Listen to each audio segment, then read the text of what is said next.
एवढा पवित्र आहे त्याचं मोलच करू नये महाराज।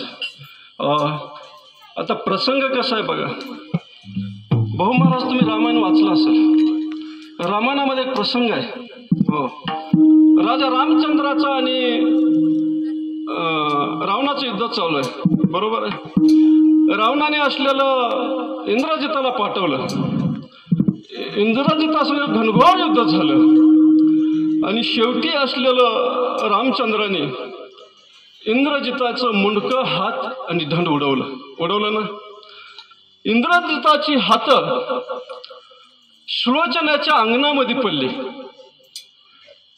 मुंडकं रावणाच्या पुढे जाऊन पडलं आणि दंड मात्र राजाच्या पुढे पडलं। बघा हात पडल्या बरोबर सुलोचना उठून येते, हाताकडे पाहते, माझ्याच पती परमेश्वराचे हात आहेत याची तिला जाण आहे।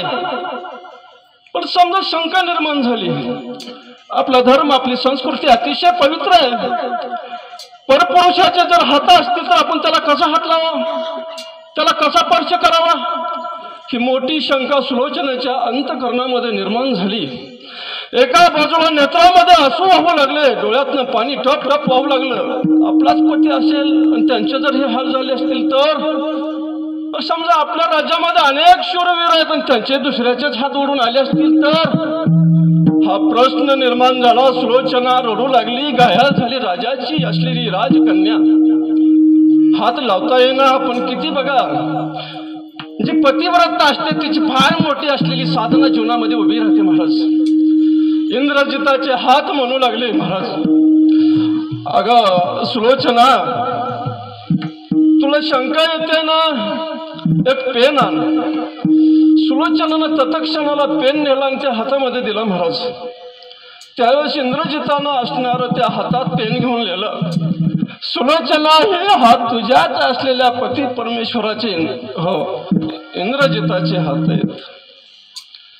बघा किती मोठी साधना जीवनामध्ये। ज्या वेळेस तिनं असणारं त्या हातातनं लिहून पाहिलं, ते बोलत नव्हते हात पण लिहून दाखवलं, हा तुझाच पती आहे।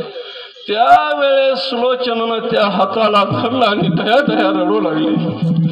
किती पतिव्रतेचा मोठा धर्म आहे आपल्या हिंदुत्वाच्या संस्कृतीमध्ये।